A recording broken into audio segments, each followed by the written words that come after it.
Hi. The tension around Taiwan is getting, bigger and bigger. Many people speculate soon mainland China, communist China, will attack Taiwan and try to so-called liberate Taiwan. So today, let's discuss about, why communist China want to take Taiwan. And if they really do it, why they pick this time? And also, what would be the consequence if they're really using force to take Taiwan?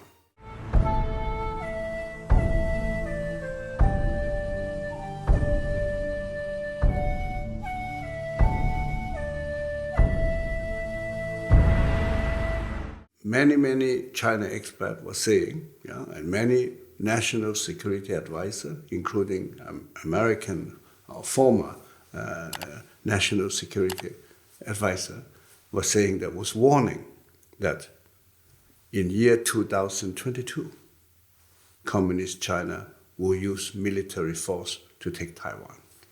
So why they want to take Taiwan? Well, one thing is, you guys must know that the Communist Party, one of their big projects is to unite China as they try to impress those nationalistic Chinese.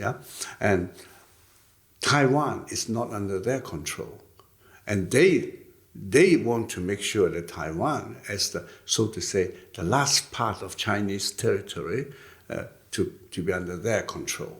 This is the official propaganda reason to show the Chinese people that they are good in making a united China.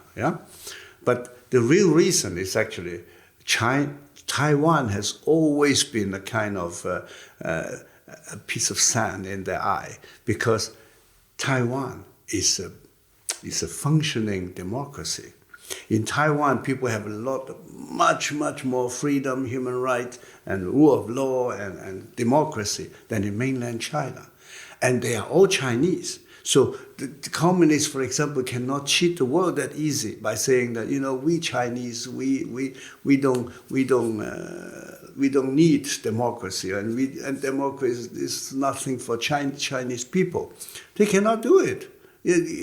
Because Taiwan is, you don't even need to argue. You just look at Taiwan, 25 million Chinese living there, and they enjoy their life.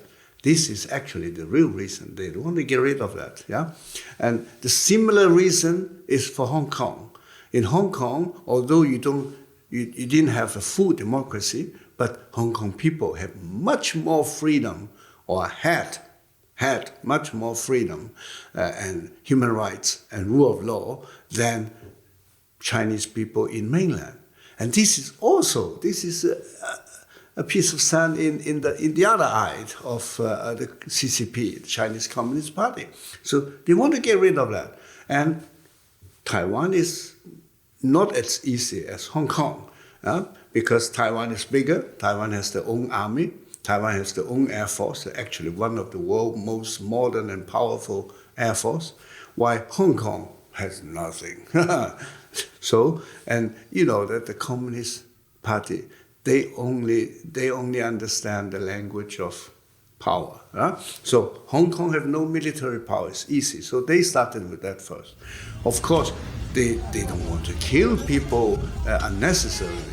They only do it when they think it's necessary. So the first thing they always do with lies and deception and propaganda. And that's what they have been doing in Hong Kong, or the past decades, and then it's intensified last year and the year before. And we all know, they are so crazy that recently they have arrested 47 democracy activists who participated in a kind of primary meeting for a future parliamentary election. And because the communists wanted to postpone the election forever, and they started to, so to say, make a primary meeting for the election. And that was enough a reason for them to become criminal. And they are all arrested and accused for breaching the national security law, because what they did, it was a subversion activity, okay? So So basically, Hong Kong is totally under control now of the Chinese Communist Party. So as I said in my previous episode, today Hong Kong, tomorrow Taiwan, and day after tomorrow, where? So, and it is developing like that. Now, the thing is, why it happened now? Well, first of all, Xi Jinping want to be, the new emperor of China, and in order to fulfill his great work as an emperor, he want to take Taiwan within his mandate period. Yeah, otherwise it's not his glory. So that's one thing, that he is in a hurry, and also the more important reason why now it is so much to talk about, why they are only not talking about. One thing you should be aware, that China has started from the beginning of March, the whole March, to have a military exercise in South China Sea, near Taiwan. A whole month of military exercise. Yeah? And by the way, just for your information, America, UK, Australia, France, and even Germany have sent or going to send warships to the same area. And the Western power, to when there's not to do a military exercise, but just to demonstrate this is an international water and this is free for navigation. Yeah. So, and communist Chinese want to make military exercise to show that we are more powerful. So it's a kind of power game going on, very high tension. Most media does not cover it so much, yeah, but it is. Really high tension. So now, Xi Jinping recently, in a Chinese conference, he said, the East is rising, the West is declining. Yeah? In Chinese, you say, 东升西降. Huh? So he probably believes so, yeah, that because of the COVID-19 epidemic, they think that the Western economy is much hurt, yeah, and weakened, and actually the whole Western powers are weakened, and mostly because they managed to get rid of Donald Trump, yeah. Donald Trump, his Chinese policy is peace through strength. Yeah? So when he became a president, within a very short time, he strengthened the military power of America, modernized a lot of things. I don't go into the detail. But anyway, CCP know that the American Army and Navy and Air Force are all getting stronger. Yeah? So then they keep calm and keep quiet. Now we don't have Donald Trump, we have Joe Biden. So what is Joe Biden China policy? Yeah?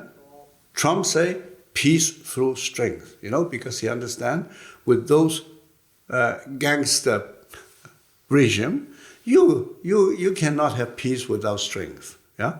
He managed even to stop Kim in North Korea, to stop shooting rockets, only because he showed the strength. Yeah? So the same thing with the Chinese. So what is Joe Biden China policy then? Well, his China policy is, he called it a strategy of patience. It's patience. And his Secretary of State, Blinken, make it more detailed by saying, our China policy is, when it is needed, we compete with China. When it is needed, we cooperate with China. When it is needed, we can also oppose China. What a policy, yeah? What a policy. So how shall we understand when it is needed? Yeah? This is very dangerous. This is a China policy of appeasement. And we know in the past 40 years, from Bill Clinton to President Obama, it's basically the China policy, also Jimmy Carter and so on. Yeah? All these decades, the policy was an appeasement policy. And what is the consequence of it? Communist China just took the chance to become richer, stronger, bigger by, using this open door policy. Not their open door policy, but the open door policy of America. So they can send a lot of spies to steal technology, to steal financial, or to utilize the American financial market to get a lot of capital to China and all this. Yeah, there was appeasement. And now Joe Biden is going to do the same thing. So ladies and gentlemen, what can we expect? Some people may think appeasement maybe is give us a higher chance to get peace. This is not true.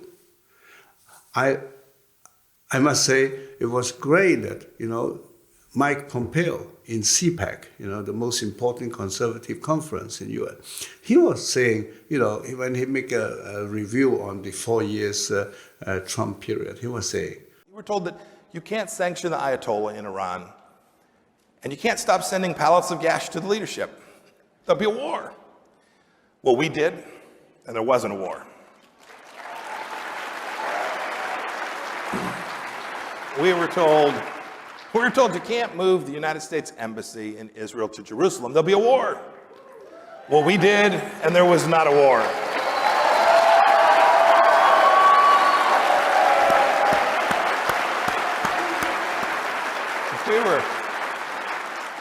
We were told you can't allow Israel to have its rights in Judea and Samaria and the Golan Heights. There'll be war. Well, we did that. We righted that, and there was no war. We were told, and this was believed for an awful long time, that you can't secure peace in the region, in the Middle East, between Arab nations and Israel without buying off Palestinian kleptocrats. You'll create World War III. But we did.